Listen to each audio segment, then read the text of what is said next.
Matapos nga mai-trade itong si Jerick Ahanmisi papunta sa Terra Firma Jeep kapalit ni Diliano. Ayon nga sa isang ulat, itong si Coach Tim Con lumiliwanag na at nakikita na ang kanyang hinahanap na shooter. Opo, ito nga po ay si Jerick Ahanmisi. Gustong-gusto ito ni Coach Tim Cone simula nang pumasok ito sa PBA. Kanya lang nga po ay hindi po nabibigyan ng minuto or rather hindi po nabibigyan ng pagkakataon ang Barangay Ginebra head coach na si Coach Tim Cone na makuha ito dahil nga nasa sister team na Magnolia. Pero sa pagkakataon nito, dahil nga sa pag-approve ng PBA sa trade kina Diliano ni Javi at itong si Jerick Ahanmisi, ay nasa Terra Firma Jeep na nga po itong si Jerick Ahanmisi at hindi nga raw po magtatagal itong sa Terra Firma Jeep at didiretso na nga po ito sa Barangay Ginebra, San Miguel. Matatandaan po itong si Jerick Ahanmisi, nakapaglaro po ito sa Adamson University na kung saan doon pa lang ay nakitaan na ni Coach Tim Con ang potensyal na maging superstar sa PBA. Dahil nga sa ilalim ni Coach Chito Victolero ay limited minutes nga lang ang nilalaro itong si Jerick Ahanmisi ay hindi talaga niya maipakita ang kanyang totoong kakayahan.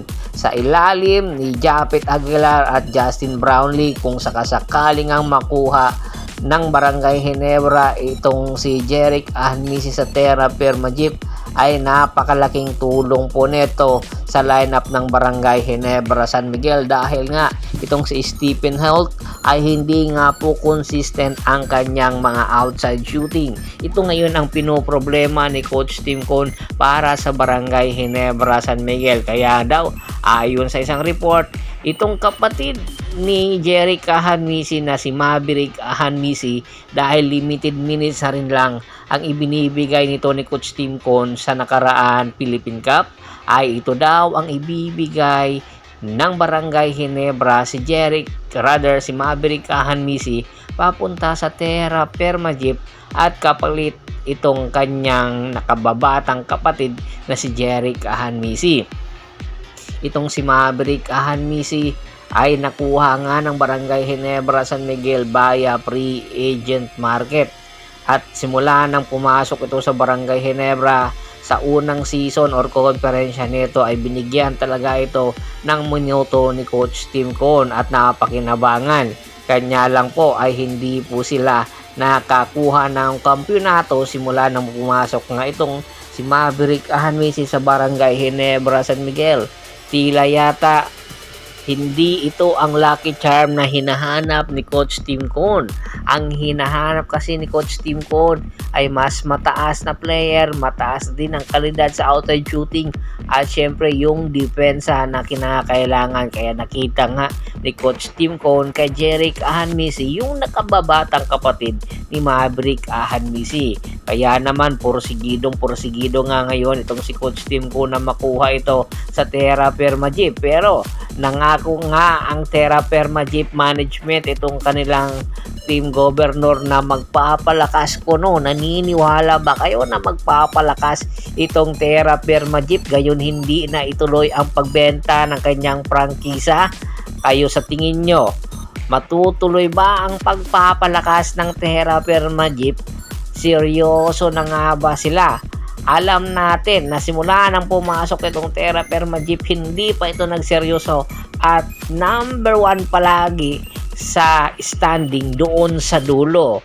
Kayo na ang humusga kung itutuloy ba ito. Samantala, isa rin sa mga posibleng kunin ng Barangay Ginebra San Miguel, ito rin si Mikey Williams. Kaya napakarami ng posibleng pagpipilian ni Coach Tim Cone na magpapalalim palalo sa kanilang lineup dahil nga sa pagbatikos kay Coach Tim Cone sa kanyang FIBA Asia Cup na kung saan hindi maganda ang kanyang naging resulta.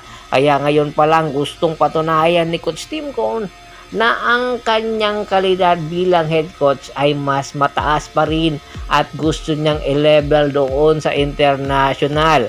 Sa tingin nyo ba yung level ng pagko-coach ni Coach Tim Cone pang international na? Komento na sa baba ng video at pag-usapan natin yan. Once again, this is Percival Monteron at your service. Don't forget to subscribe my sports channel at don't forget to click the notification bell button para nga maging updated palagi sa kwentuhan. At bago pa man natin tapusin ang ating kwentuhan, shout out muna tayo sa ating mga solid na followers na laging sumusuporta sa atin.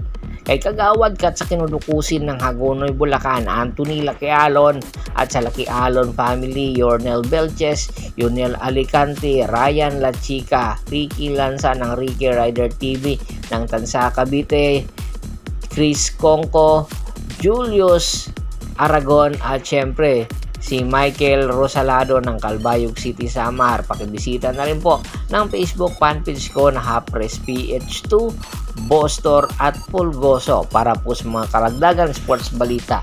Hanggang sa muling kwentuhan, maraming salamat po.